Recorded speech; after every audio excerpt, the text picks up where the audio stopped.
A leader's job is not even to be right or have the right answer. It's to have a clear vision and evoke the hearts and minds of your organization. It takes a lot more strength to stand in the middle of your own anxiety, your own angst, your own guilt, your own worry, and not let it own you. You stopped talking, started asking questions, and just listening. He said she gave him the longest hug he could ever remember.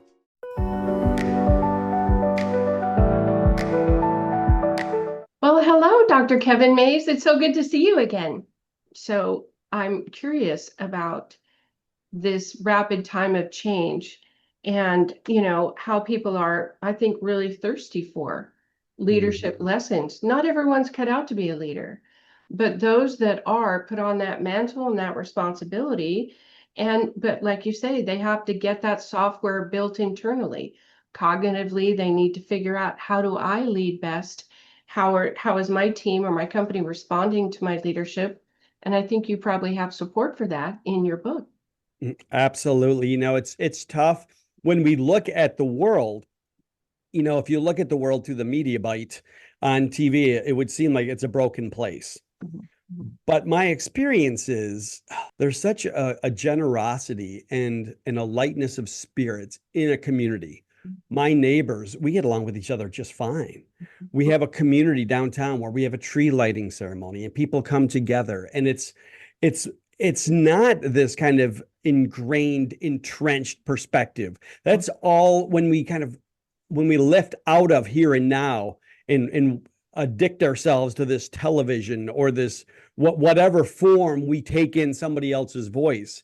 For me, the real work is learning how to ground yourself in the present moment. So when I talk about lead yourself first, it's really about conscious leadership and conscious mastery, which I break into four component parts. One, understanding and learning how to have presence. What does that mean? Because our self-identity is perpetuated through a lack of presence, right? We consistently carry the way things, who we think we are and have been, right? And it's the same way. We're playing the same neural patterns out that we ingrained early on. But when you develop a foundation being here and now, okay, it starts to open the sky a little bit, remove the clouds from the sky.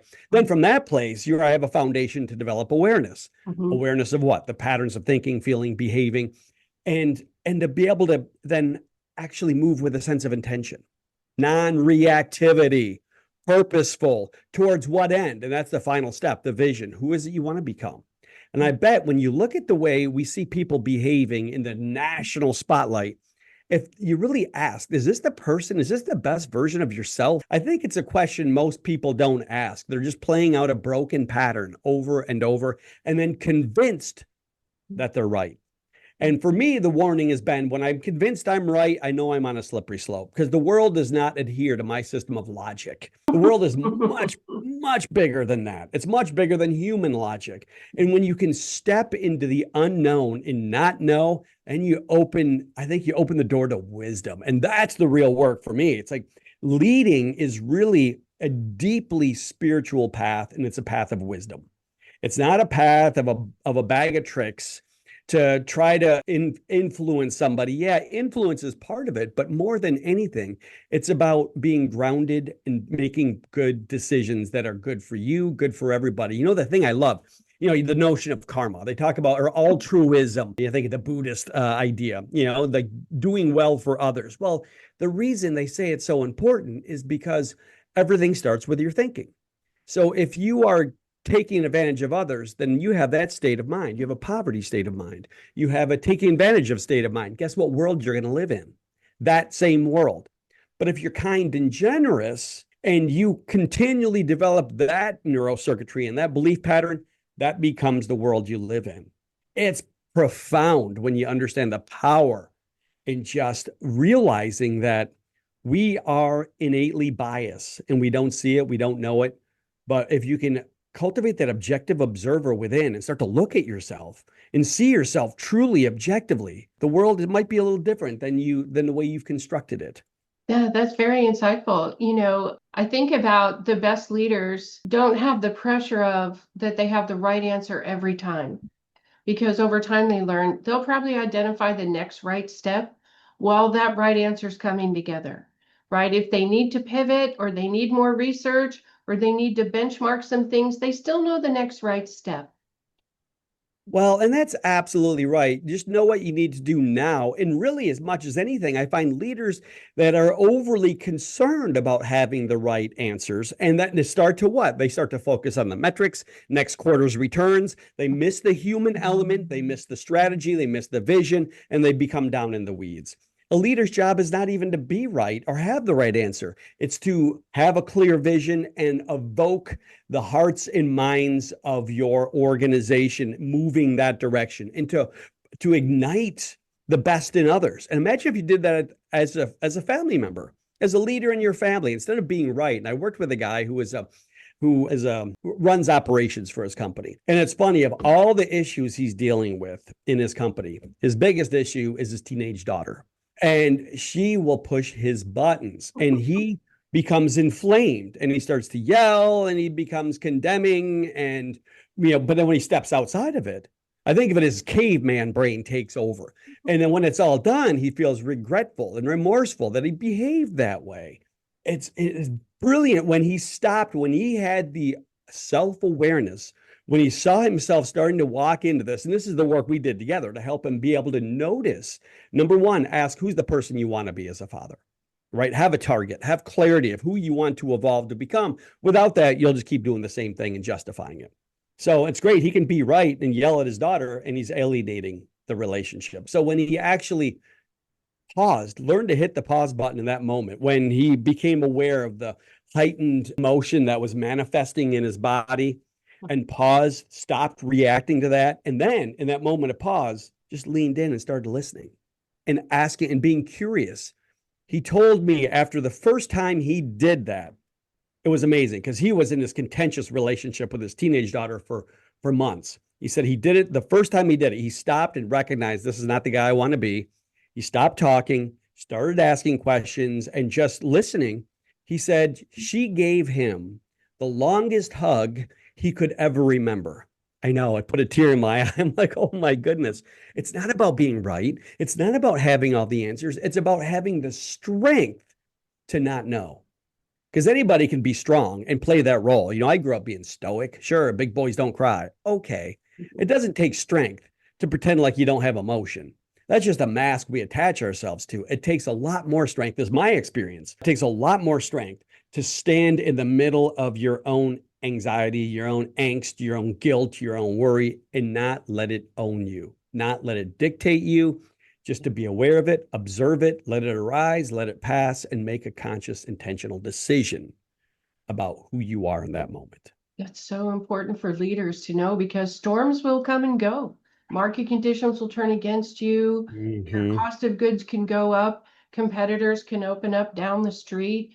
And you have to be able to continue to return to that conscious effort to stay grounded even while the storm is around you. So you can feel the feelings, but not let them overly change the decisions you would make or how you treat the people around you. I love your story about the daughter because it reminds me that it's not just what to do, but how you do it. It's how How we show you're a up. leader with your team.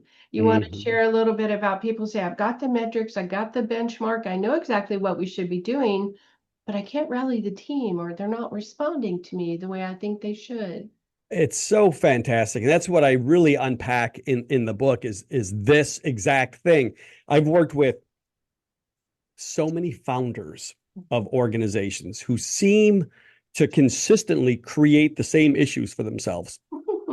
First of all, they're brilliant. They created the thing. And it's interesting. They're often the oldest child in their family. Huh. And so everything gets done through them. I worked with one founder, brilliant guy. Now his business is scaling and he's over $100 million and he's bringing in top talent from around the industry. And this was security technology. He's bringing in literally four-star generals to be part of his executive team. Wow. And then, so I'm talking to the generals and these individuals, well, one particular, 6 months, and he left.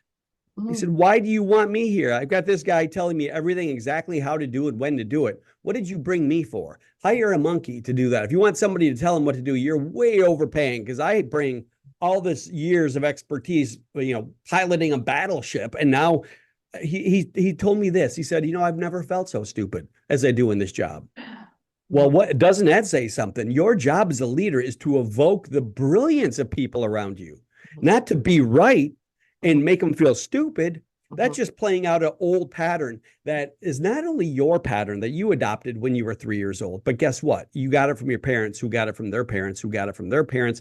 In this way, it's a kind of an intergenerational psychic pattern that gets passed down and down and down and down. And I work with another woman who is a brilliant leader of her organization. Her father started it, and roll up his sleeves and get it and work hard and tirelessly, and now she does the same thing. And sometimes what happens? To a detriment. Not delegating as effectively enough, always taking everything on herself, mhm. keeping everybody happy. Well, sometimes those natural drives that we inherit, while they're the secret to our success, they become our Achilles heel because they don't help the business grow. It's just us playing out a pattern. And it's so funny. And I know you've seen this, that it keeps people in their comfort zone, and Mhm. it's what they're really good at, but it's detrimental to their success. And stepping out of the comfort zone, which is actually good for their success, is very difficult. Like this woman, I think about the guilt she always talks about experiencing. She always feels guilty when she steps out of her comfort zone and holds somebody accountable, because the old story is do it yourself. As mom said, you want it done right, you do it yourself. Roll up your sleeves, work hard. That's great, but there's no way you're making a $500 million company doing everything yourself. And you're exactly right. If you want people to be scaling or growing, or even just have their business processes mature, so that Mm-hmm. their young leaders become more mature, smart leaders, you have to not just default to where your natural strengths are. You may have to add additional tools, understand different tactics, not just rinse and repeat, well, this is how I do it. Well, and it got you this far, but maybe for Mm-hmm. the next stretch ahead of you, it's going to require more or something additional. And if that talent might be in your team and you're overlooking it because you just go back to your default way of getting things done that got you where you are. It's Mm-hmm. our human nature, to go to that default. But growth requires us to reach a little beyond. And I love that in your book, you're sharing perspectives about how to make that growth. I'm already good at this. We've come so far, and it's going to take more to go to the next level. So what is the more? How do I get it? Well, and that's, I think, so well said. It's not so many owners, executives, and entrepreneurs want to grow their business and don't recognize the extent to which the business is a reflection of them. And if you want to grow your business, the most impactful thing you can do is starting with yourself. Grow yourself, because you need to become the person who can run the business at that level. When you become that, the business will appear. I've seen so many organizations too, and the culture especially will reflect the mindset of the individual. And I've seen business owners who will ask me to come in and work with their staff because their culture is broken. I say, oh, beautiful. Yes, yes, yes, yes, yes. Let's do that.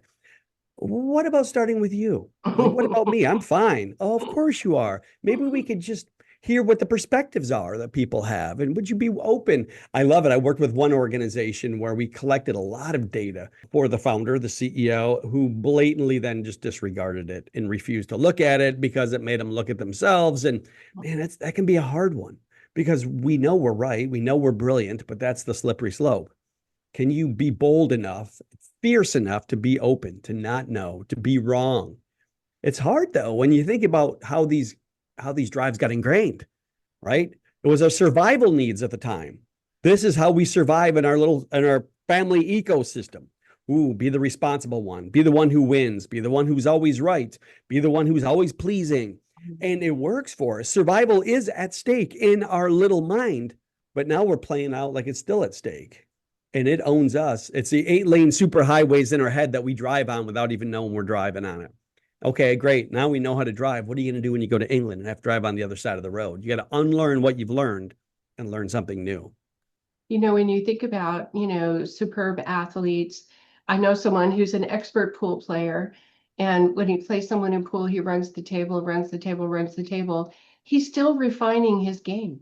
And so leaders are expected to continue to refine who they are as a leader.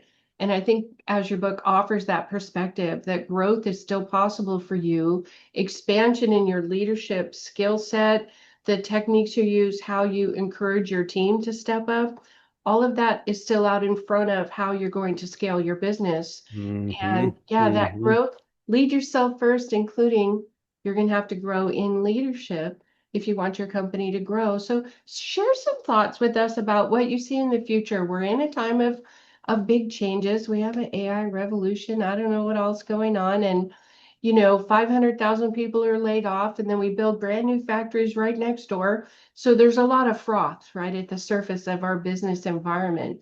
What do you see for the future and the role that leadership will play?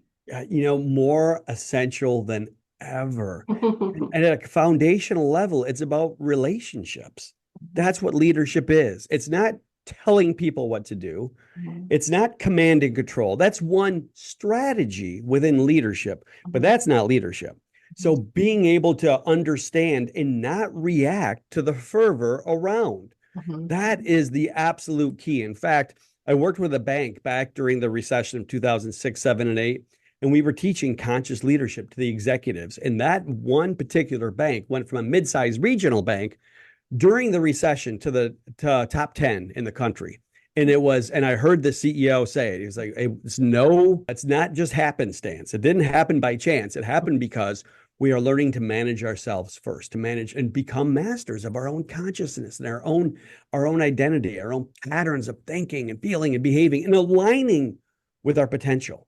And that is powerful now more than ever, especially in a day and time where it's in many ways, perhaps we're seeing the end of an era, which is the kind of the age of machines, the mechanistic era, where humans were seen as a machine and everything was a cog in the machine. And that's what humans were. And if there's a part broken, you take it out, put a new part in.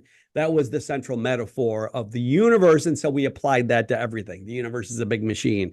And I love it how that's changing to this. Now it's like the almost the metaphor, the paradigm is becoming more of like this web of interdependence. But the thing I think that is so telling is what you'll hear the current guard say is the new generation. Oh, they're broken, they're lazy, they don't want to work. Like, oh, maybe it's a resetting of our value system because humans are so much more than cogs in a machine. We're so much more than workers. And I see now the new folks who aren't willing to show up in the same way. They don't have the same belief that our job is to show up at a job that we don't like for 35 years and put our time in, get our pension and retire. That whole era is we're The evolving past paradigm that. has exploded. Yeah, people are not Absolutely. expecting that. So the real issue is not about the changing of the new generation. It's an issue of bad leadership. People don't know how to lead and motivate people who have a different value set. But the thing is, once you mine under the surface in yourself, you find that common humanality because everybody wants to belong. Everybody wants to feel like they're connected. Wants to feel like what they're doing is important. And when you do that, first and foremost, it's amazing. You can put your organization at the front of the pack. But instead, we look at the metrics and we look at, this machine of organization. And it's absolutely important, but it's not the thing that makes a difference. The thing that makes a difference is the humans. Yeah, I know in spite of the robots and the AI, it's the humans that are going to make the difference. And what I love too about lead yourself first is your team, if they're being asked to innovate and adapt and change, they want to see the leader go first. Okay, fine, you lead the way. You show Mm-hmm. us how to change and adapt, and use these new protocols or new thinkings, shift your perspective. Show us how it's done, Mm-hmm. leader. And Mm-hmm. so then you can ask me to follow you and do the same. Well, and I think it's so indicative, right, of so many organizations. If you're a leader and you recognize that your team is not showing up the way you want, recognize that they are showing up the way they are in relation to you. Mhm. They are perceiving you first and foremost, and There's two especially sides to this. it's a dynamic. It's a dynamic at play. And here's the thing I love too that we forget that humans have a relationship with authority baked into our programming. We only exist through that lens. That's or otherwise we'd never survive. Mhm. So now recognize as a leader in an organization, others are projecting authority on you and they're behaving in a way that is part of their story, right? And they're giving a lot more weight and gravity to everything you do than you might know. You are under the microscope. And if you see them behaving in a way that's not working, the first place to start is lead yourself. It all comes back to that understanding that they're just a reflection of what they're seeing in you. And the more you master that, the world starts to shift. It's amazing. You know, I think about that reticular activating system, that part of our brain, that filter, right? And I decided to buy a Jeep one year. The car I always wanted, this red Jeep with black rims. I was so excited. I found it across the country. I went over and got it. But when I made the decision, when I finally found it, I'm like, oh, I decided this is the Jeep I wanted. Oh my goodness. I started seeing them everywhere. Yeah. Where'd they come from? The world shifted in that moment. Phenomenal. Now the world didn't shift. My cognition shifted. And then because of that, the world shifted. The world I lived in changed. And it's just phenomenal. And now I love it one step further. You see Jeep owners, right? They recognize each other. Now there's the Jeep wave. Everybody waves at each other if you're in a Jeep. Their reticular activating systems have shifted in a way that now that's somehow important in their narrative. What if, as a leader, you decided that what was important for you in your narrative is not to be right, not to be the smartest, not to be the one who wins, not to be the one who was always pleasing, but what if you were the one that, as Rumi said, when you walked into the room, luck shifts to the one who needs it. What if you were the one who made others better off? They felt better about themselves. They felt more confident, more competent. I tell you what, leadership is magic when done well. Well, it's very exciting that this book is out. I'm so glad you're sharing these secrets of leadership, because not only are veteran leaders, but we have so many emerging leaders, so many young companies, so many young startups, and they're so busy making their widgets or designing their AI systems, they can't skip the leadership step. When you focus on the commodity, that's the thing. Yes, you have to have a good, solid product, but the product is not the business. Mm-hmm. The product is the product. The business, I mean, that's the thing. I unfortunately, right now we're in this wave of baby boomers retiring, and they forgot to systemize their business, right? Their business is them. And so they pull themselves out and it's just a pile of machines that they're parting out.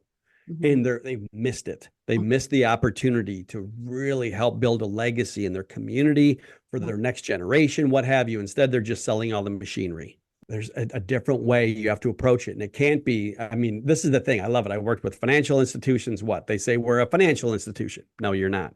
Healthcare company. We're a healthcare company. No, you're not. Manufacturing organization. You're not a manufacturing organization. You're a human organization. Everything you do is for people, by people, to a human end. There is no exception. And when you understand that and understand the role that you play in the way you show up as a leader, you can change the game. Wow, so exciting. I know it's going to be available soon, Yes. but tell me the best way for people to find out how to order this new book, Lead Yourself First. Absolutely. Well, you know, it's on Amazon or coming on Amazon any day if it's not there, but also go to maysleadership.com. You'll find information and resources out of the book. I am on a mission. You know, when I started my own business a long time ago, I just made one commitment, just to be helpful. And I have been doing every kind of work as far as leadership and team development and business growth, what have you. You know the story. Just trying to be helpful. And that's what this book is. It is everything I've learned from the clients I've worked with and studied and researched and hard fought wisdom as a business owner myself. Lead yourself first. Go to maysleadership.com, look for it on Amazon, and join the movement. Wonderful. Well, we'll do that. It was so great to see you again. You And too. good luck with the book, Dr. Kevin Mays, Lead Yourself First. Have a great afternoon. Thank you.